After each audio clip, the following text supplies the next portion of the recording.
Soberano Dios, Padre nuestro que estás en los cielos. Oh Santo Padre, te suplicamos nuevamente, Señor. Te rogamos nuevamente, Padre amado, de que mires las bajezas y las imperfecciones, Señor, del predicador de hoy en día. Pero sobre todo, Señor, te pido vehementemente, Padre Santo, que tu Espíritu Santo que mora en mí utilice las palabras, Señor, y las enseñanzas que tú me has dado para ser expuestas a este redil tuyo, Señor, en este día. Utilízame, Señor, de gran manera. Utilízame, Padre. Danos corazones dóciles y mentes preparadas, Señor, para recibir tus palabras. Que las recibamos, Señor, con amor. Y que no tan solamente, Señor, como dice tu palabra, seamos oidores de ella, sino que también seamos hacedores. Oh Padre Santo, nuevamente te damos las gracias por la obra maravillosa que tú has hecho en cada uno de nosotros, Señor. A ti, solo a ti sea la honra y la gloria por los siglos de los siglos. En Cristo Jesús. Muy bien, queridos hermanos, tengan la amabilidad de ir conmigo a Mateo capítulo 13, Mateo capítulo 13, versículo 47 al 50, Mateo 47, versículo 13, perdón, capítulo 13, versículo 47 al 50. Valentina, ¿me puedes mover por favor aquí a la luna? Me está haciendo volar las... Gracias. Haciendo volar las palmas. ¿Ya la tienen, hermanos? Amén. Dice así Mateo capítulo 13 del 47 al 50. El reino de los cielos también es semejante a una red barredera que se echó en el mar y recogió peces de toda clase. Y cuando se llenó, la sacaron a la playa y se sentaron y recogieron los peces buenos en canastas, pero echaron fuera los malos. Así será en el fin del mundo. Los ángeles saldrán y sacarán a los malos de entre los justos y los arrojarán en el horno de fuego. Allí será el llanto y el crujir de dientes. Que Dios bendiga su santa y bendita palabra. Queridos hermanos, la doctrina bíblica del infierno es una de las más olvidadas de todas las escrituras. Cuando hoy se menciona el infierno, generalmente es ridicularizado, como si toda la idea del infierno estuviera tan pasada de moda que solo los ingenuos e ignorantes pudieran creer que un lugar así realmente existe. El hombre natural, aborrece la idea de tener que dar cuenta de su vida delante de un Dios santo. El hombre natural ama el pecado y no quiere vivir sin él. La mente no regenerada presenta una objeción tras otra con tal de no encarar la realidad del infierno. El hombre natural vive su vida pensando que si ignora una dificultad por un tiempo determinado, puede que ésta desaparezca. Queridos hermanos, yo tengo una pregunta. ¿Por qué las personas hoy en día no temen al infierno? ¿Por qué no creen en el infierno? Y para responder esas preguntas, yo quiero ilustrarle la respuesta. Una persona no tendrá miedo de un león cuando está pintado en un cuadro en la pared. ¿Cómo es eso? Muy sencillo. se trata exactamente de una pintura. Sabe que no es real. Pero si esa persona fuera dejada en la jungla, solo, y se encuentra un león, y este león le ruge, entonces esta persona se le llevará el susto de su vida. La conciencia del ser humano tocante al infierno es exactamente semejante al hombre que solo ve un león en una pintura en la pared. Sin embargo, oímos del infierno. Reconocemos que las Escrituras hablan acerca del infierno. No tan solo eso, nadie en las Escrituras habló más del infierno que el propio Señor Jesucristo. Entonces, ¿cómo es posible que los hombres no crean que el infierno es real? Respuesta: porque no han escuchado lo suficiente acerca de él. Porque no han leído lo suficiente en las Escrituras acerca de él. Bien dijo un predicador del siglo pasado que el infierno en la década de los años 60 desapareció. Desapareció de los púlpitos. Estaba ahí, pero totalmente desapareció. Y eso es cierto, hermano. Inclusive en muchas iglesias de sana doctrina, de buenas enseñanzas, difícilmente pasa un año, pasan dos, y se trata el tema del infierno. Pero en medio del clamor que busca aniquilar el infierno, estamos aquellos que creemos que la Biblia es la palabra de Dios y que es verdadera. El meditar en la doctrina bíblica del infierno puede ser uno de los ejercicios más importantes que podamos hacer en esta vida. En Ezequiel capítulo 33, versículo 4 leemos: si el que oye el sonido de la trompeta no se da por advertido y viene la espada y se lo lleva, su sangre recaerá sobre su cabeza. Su sangre recaerá sobre su cabeza. El infierno es real. El infierno es real. Y llevamos 2000 años ya escuchando esto. El propio Señor Jesucristo. Hay citas bíblicas de sobra que nos hablan acerca del infierno. Y sin embargo, todavía hoy en este momento hay creyentes, hay personas dentro de la iglesia que no creen acerca del infierno. Es sumamente lamentable y preocupante esto. Me surge otra pregunta. ¿Por qué es importante hablar sobre el infierno? ¿Por qué es importante hablar sobre el infierno? Bueno, son varias las razones que nos demuestran que es sumamente beneficioso hacerlo. En primer lugar, oír de los horrores del infierno puede chocar a la conciencia y despertarla de su falsa seguridad. En segundo lugar, saber del infierno contribuye a detener al hombre de su camino de pecado. Tanto al piadoso como el malvado son persuadidos de no pecar cuando recuerdan regularmente los horrores del infierno. Y en tercer lugar, predicar la doctrina bíblica del infierno es beneficioso, tanto para el creyente como el incrédulo por igual. Yo tengo 3 encabezados que quiero tratar con usted en este día. Y he titulado estos 3 encabezados: número 1, la necesidad del infierno; número 2, una descripción del infierno; y número 3, la eternidad del infierno. Y luego tendremos unas aplicaciones prácticas, tanto para los no creyentes como los creyentes. Permítanme iniciar con mi primer encabezado: la necesidad del infierno. ¿Por qué es necesario el infierno?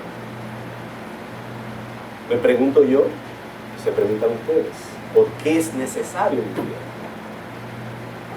En primer lugar, El infierno es necesario por la pecaminosidad del pecado y la santidad de Dios. El infierno es necesario, en primer lugar, por la pecaminosidad del pecado y la santidad de Dios. La dificultad que la mayoría de la gente tiene a la hora de comprender la necesidad del infierno está relacionada con su incompleto e inadecuado entendimiento de lo terrible que es el pecado y lo glorioso que es Dios.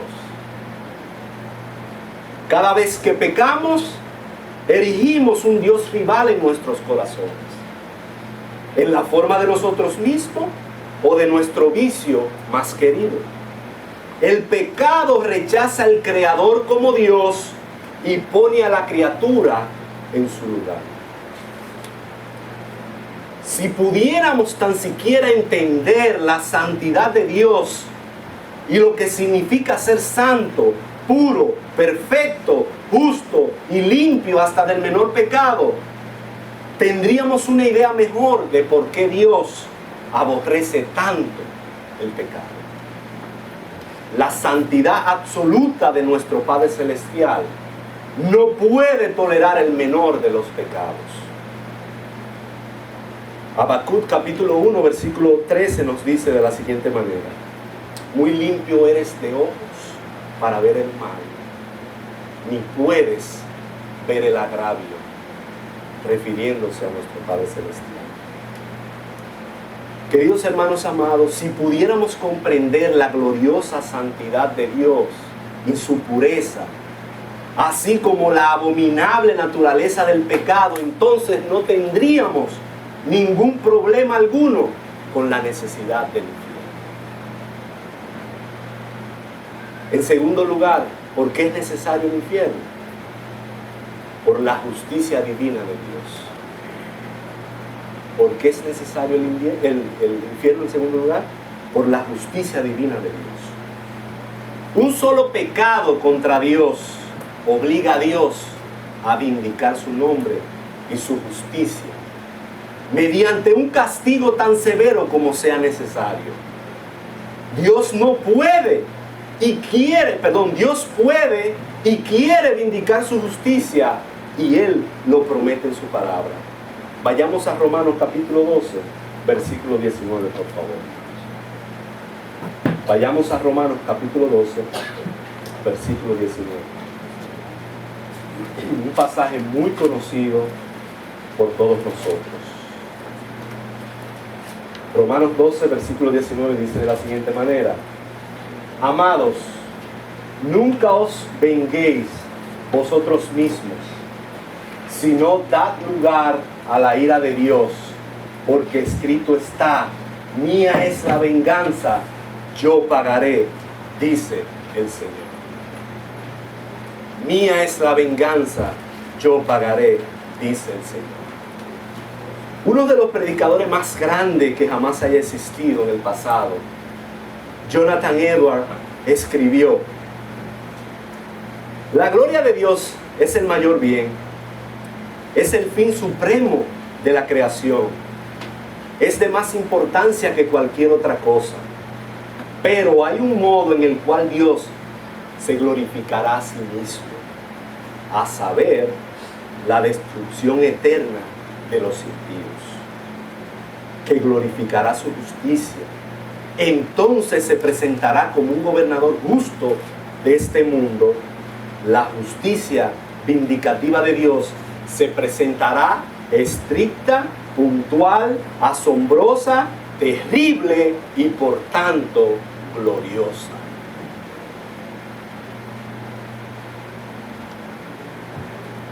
¿Por qué es necesario el infierno? En primer lugar, por la pecaminosidad del pecado y por la santidad de Dios. Y en segundo lugar, ¿por qué es también necesario el infierno? Por la justicia divina de Dios. Habiendo visto nuestro primer encabezado, vayamos ahora a mi segundo encabezado, que se titula Una descripción del infierno. Una descripción del infierno. Yo no encontré otra descripción del infierno más adecuada que esta. Permítame compartirla con ustedes. El infierno es un lugar donde, número uno, la misericordia de Dios y su bondad han sido retiradas. Donde la ira de Dios es revelada como un fuego consumidor. Donde los impíos con sus vicios, sin poder realizarlos, en un tormento sin fin. Donde los impíos viven con sus vicios, sin poder realizarlos, en un tormento sin fin. En Mateo capítulo 13, versículo 47 al 50 que acabamos de leer, el Señor Jesucristo nos narra específicamente en este pasaje una parábola acerca del juicio venidero. En los versículos 49 y 50, el Señor describe el final de los malvados. Y Él dice: así será en el fin del mundo. Los ángeles saldrán y sacarán a los malos de entre los justos y los arrojarán en el horno de fuego. Allí será el llanto y el crujir de dientes.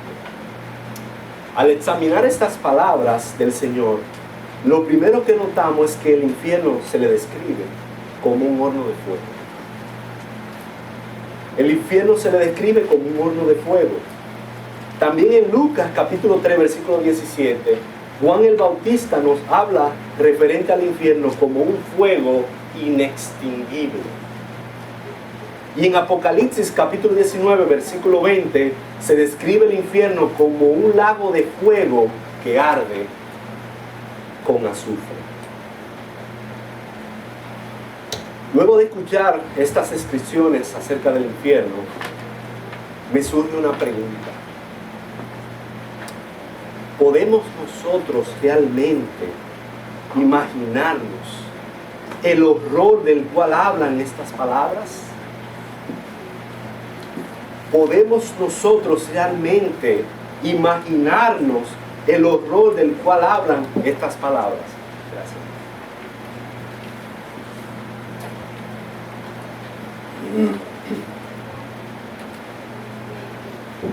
Imaginemos por un momento cada fibra de tu cuerpo expuesta al fuego al mismo tiempo.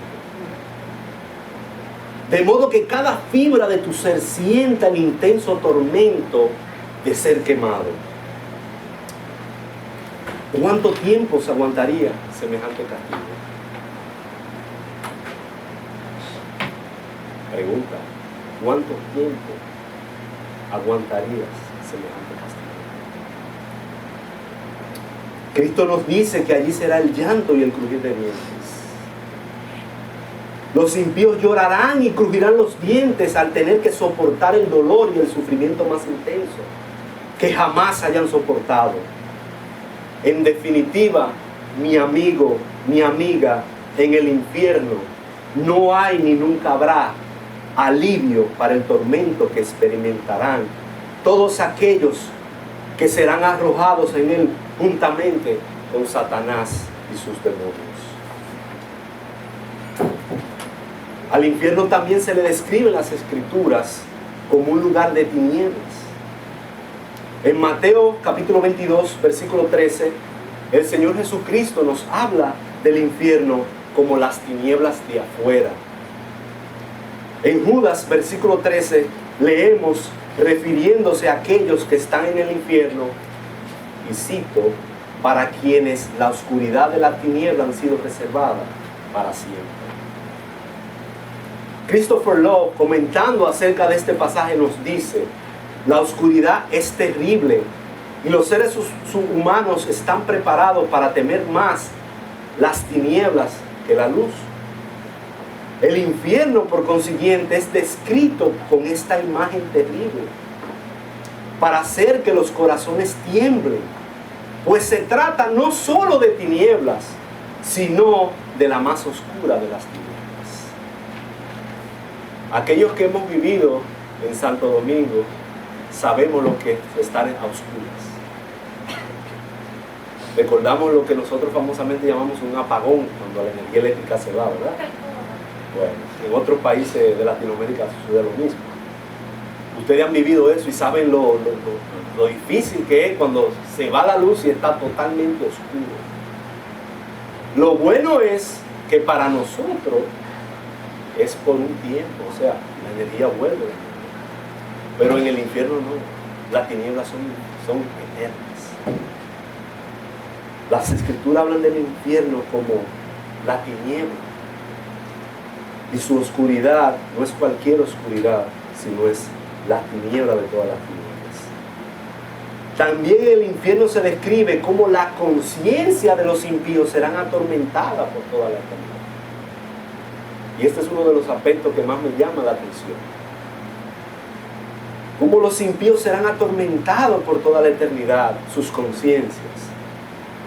La conciencia es el gusano que no muere, del cual nos hablan las escrituras. En Marcos capítulo 9, versículo 48, y también en Isaías capítulo 66, versículo 24. Los impíos serán atormentados físicamente con un dolor indescriptible, pero sobre todo serán atormentados por sus propias conciencias. Recordarán las veces que escucharon el Evangelio y no hicieron caso. Al contrario, se burlaron de él. Se acordarán las veces que fueron advertidos y llamados al arrepentimiento, pero tampoco hicieron caso. Se recordarán también que se le dijo que era imposible recibir las bendiciones del cielo sin antes someterse al señorío de Cristo. Serán atormentados al ver a distancia las glorias del cielo y saber que están condenados a ese lugar de oscuridad por toda la eternidad. Nuevamente Jonathan Edwards, en uno de sus sermones acerca del infierno, nos dice lo siguiente. Los impíos, en uno de sus sermones sobre el castigo futuro de los impíos, nos dice de cómo estos son incapaces de encontrar un solo momento de descanso del infierno. Nos dice Jonathan Edwards, no hallarán nada que alivie sus penas en el infierno. Nunca encontrarán un lugar de reposo allí, ningún rincón secreto que sea más fresco que los demás. Jamás encontrarán un arroyo o fuente de agua fría en ninguna parte de aquel mundo de tormentos. No, ni siquiera una gota de agua que refresque sus gargantas. No tendrán compañeros que les dé un mínimo de consuelo. No encontrarán lugar alguno donde puedan descansar y tomar aliento, porque serán atormentados con fuego y azufre de día y de noche por los siglos de los siglos.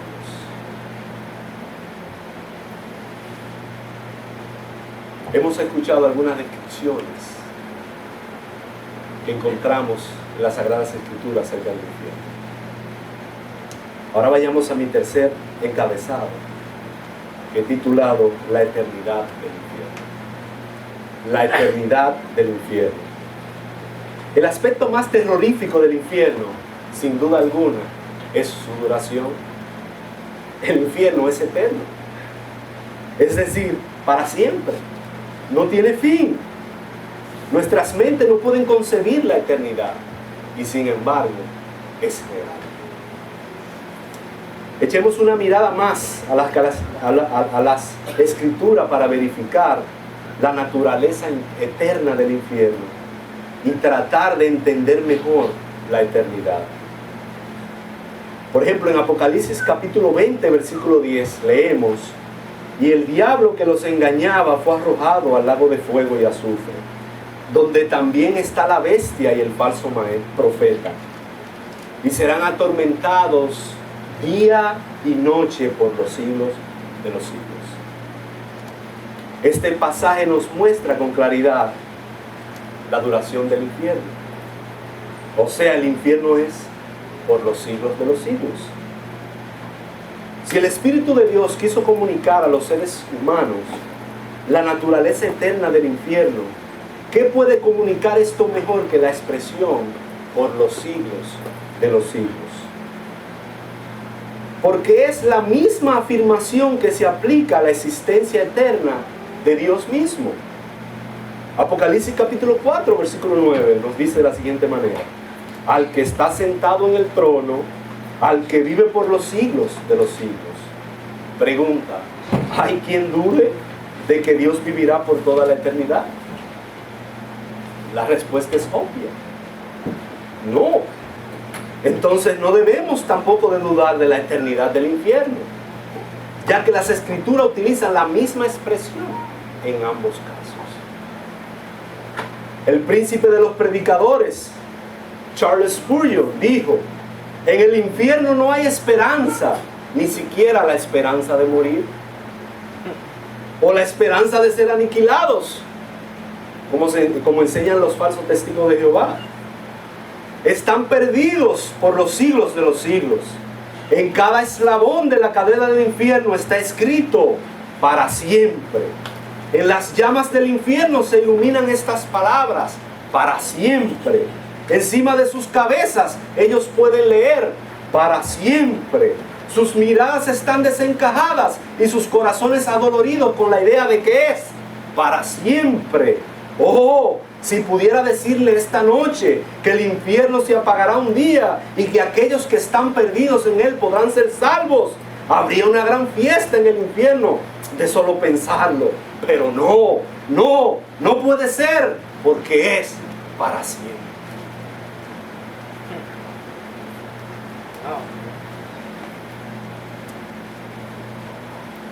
En primer lugar, queridos hermanos amados, el infierno debe de ser eterno, porque la justicia de Dios nunca quedaría satisfecha por el castigo finito de los pecadores. En segundo lugar, el infierno ha de ser eterno, porque las Escrituras dicen que el gusano que corroe la conciencia del hombre en el infierno nunca muere. Y por último, el infierno será eterno, porque los hombres continuarán pecando en el infierno. Los hombres no se arrepentirán en el infierno, porque el carácter de los pecadores no cambiará. Habiendo dicho estas palabras, permítame ahora traerles unas aplicaciones. En primer lugar, para aquellos que no son creyentes, para aquellos que todavía no han venido en arrepentimiento y en fe delante de Cristo. No creo que nadie se espante por la idea de ir al cielo, pero sí por ir al infierno. Querido amigo, si el oír hablar del infierno puede conseguir que personas como tú, insensibles a su real situación espiritual, consideren las verdades eternas, entonces predicar sobre el infierno es bastante beneficioso.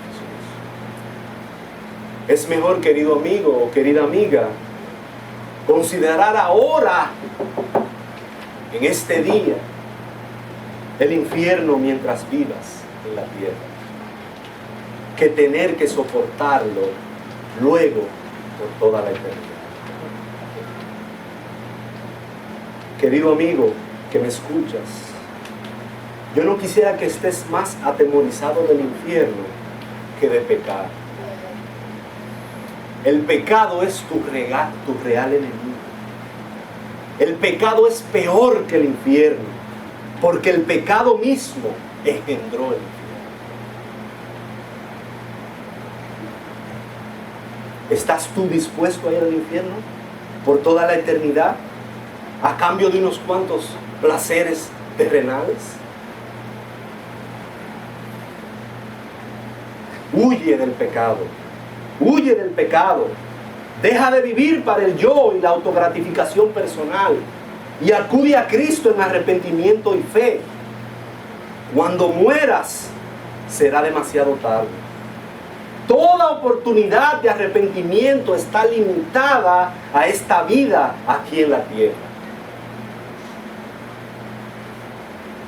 Segunda de Corintios, capítulo 6, versículo 2. Pues Él dice: en el tiempo propicio te escuché, y el día de salvación te socorrí. He aquí, ahora es el tiempo propicio.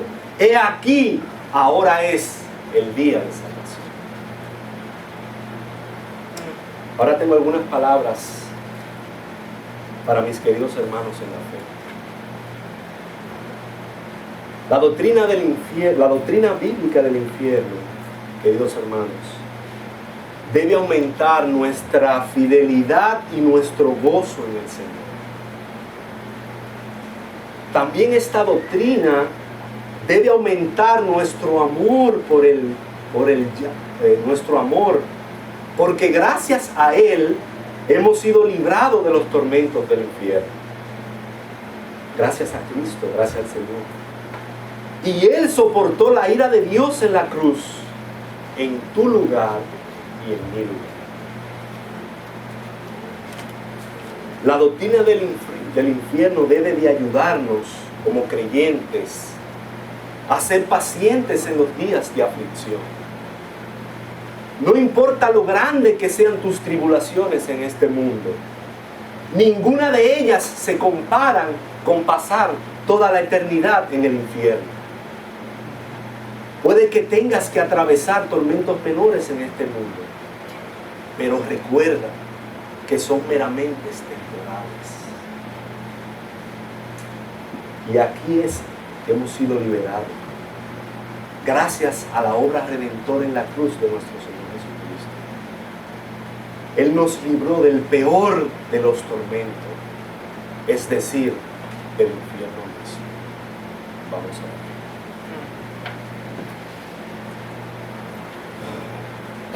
Soberano Rey, Padre nuestro que estás en los cielos, tu palabra ha sido expuesta, Señor. Tu palabra ha sido predicada. Permite, Señor,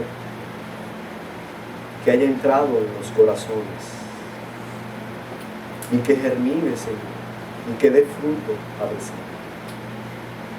Oh Padre amado, te rogamos vehementemente, Señor, en primer lugar por aquellos que no te conocen, por nuestros hijos, por nuestros familiares, por nuestros padres, amigos que todavía viven en el mundo, Señor, y entregados a sus pasiones temporales. Oh Padre Santo, acude a ellos. Es nuestro ruego, Señor. Ten misericordia de ellos.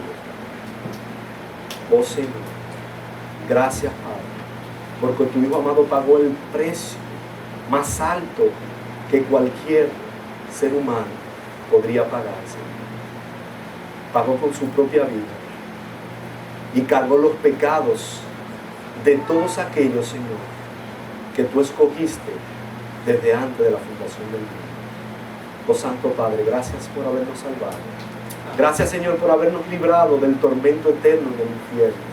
Oh Santo Padre, gracias, gracias, Señor. Te honramos y te glorificamos nuevamente en Cristo Jesús. Amén. Amén.